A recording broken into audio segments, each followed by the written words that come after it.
দ্বিপাক্ষিক বৈঠক। ভালো তো, দ্বিপাক্ষিক বৈঠক তো হওয়া দরকার। দ্বিপাক্ষিক বৈঠক করাটা কোনো অপরাধ নয়। পাশাপাশি দুটো প্রতিবেশী রাষ্ট্র, একটার সঙ্গে আরেকটার তো বৈঠক হওয়া উচিত। বাংলাদেশের সঙ্গে যদি আমাদের সম্পর্ক স্বাভাবিক হয় তাহলে এটা উভয় দেশের জন্য মঙ্গলকর। আর যদি এরকম চলতে থাকে তাহলে উভয় দেশের জন্য তা ক্ষতিকর। কারণ যে ধরনের কট্টরপন্থী শক্তি আত্মপ্রকাশ করছে, তার আক্রমণে না বাংলাদেশ বাঁচবে না আমাদের উপরে আমরা নিশ্চয়ই থাকব। আজকে বাংলাদেশের মানুষ যেটা ভুগছে, আগামী দিনে এই রাজ্যেও তার প্রভাব পড়বে, আগামী দিনে ভারতবর্ষেও তার প্রভাব পড়বে।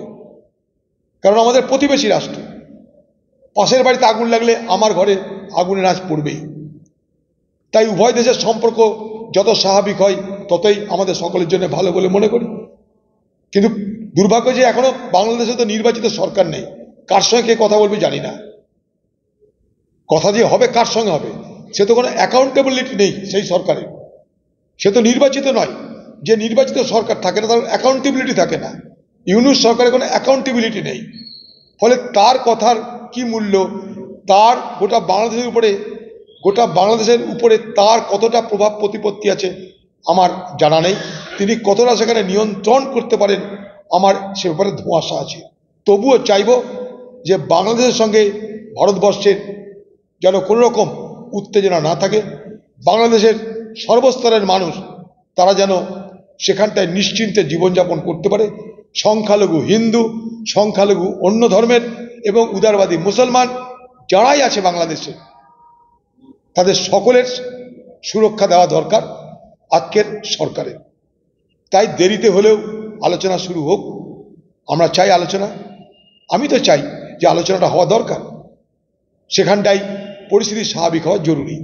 আস্ফালন করে কোনো লাভ নেই। ভারত সরকার রাতারাতি গিয়ে বাংলাদেশে বোম্বিং করতে তো পারবে না। যতই আমরা বলি ভারত সরকারের ক্ষমতা যে রাতারাতি গিয়ে বাংলাদেশে বোম্বিং করবে, বাংলাদেশে কি সার্জিক্যাল স্ট্রাইক করবে। কোথায় সার্জিক্যাল স্ট্রাইক করবে, কাকে, কি লক্ষ্য? এসব গল্প অনেক হচ্ছে, অকারণে উত্তেজনা তৈরি করার চেষ্টা করা হচ্ছে। বাস্তবটাকে আমরা যেন বোঝার চেষ্টা করি। বাংলাদেশের সঙ্গে আমাদের সুসম্পর্ক দরকার এবং সুসম্পর্কের মাধ্যমে বাংলাদেশের এই কট্টরপন্থী মৌলবাদ শক্তিকে দমন করা দরকার।